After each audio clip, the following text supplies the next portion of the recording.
السلام علیکم ورحمۃ اللہ وبرکاتہ۔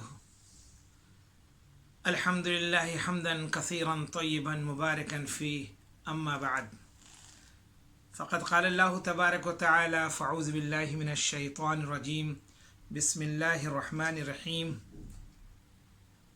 وما اسألکم علیہ من اجر ان اجری الا علی رب العالمین۔ اللہ تعالیٰ نے سورہ شعراء میں ارشاد فرمایا ہے کہ حضرت صالح علیہ السلام کا واقعہ کہ حضرت صالح علیہ السلام نے اپنی قوم سے فرمایا،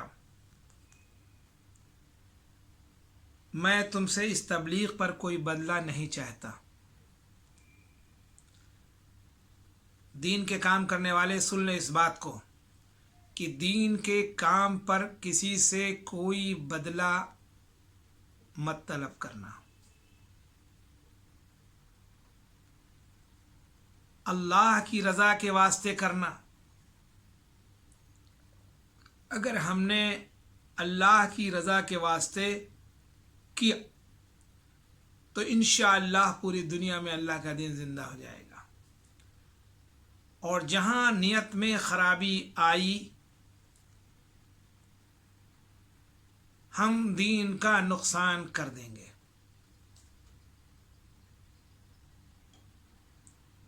چونکہ اللہ ہمارے دلوں کو اچھی طرح جانتا ہے، ہماری نیتوں کو اچھی طرح جانتا ہے۔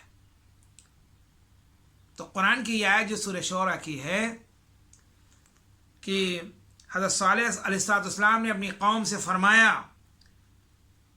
میں تم سے اس تبلیغ پر کوئی بدلہ نہیں چاہتا۔ یہ قرآن قیامت تک آنے والے انسانوں کے لیے ہے۔ دین کے کام پر کسی قسم کا کوئی بدلہ نہیں۔ تقریر کرنے پر، تبلیغ کرنے پر، خصوصی اور عمومی ملاقاتوں پر، دین کے کسی کام پر کوئی بدلہ نہیں چاہیے۔ یہ حضرت صالح علیہ السلام نے اپنی قوم کو فرمایا، وما اسألکم علیہ من اجر ان اجری الا علی رب العالمین۔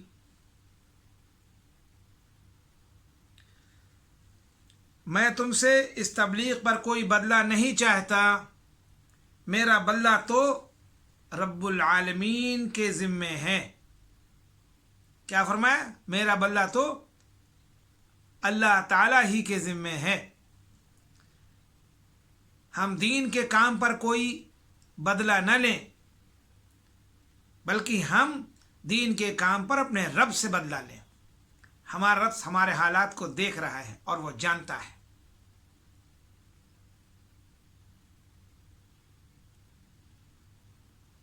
اللہ تعالیٰ ہم سب کی حفاظت فرمائے اور دین کے کام کو خالص اللہ کی رضا کے واسطے کرنے کی توفیق عطا فرمائے۔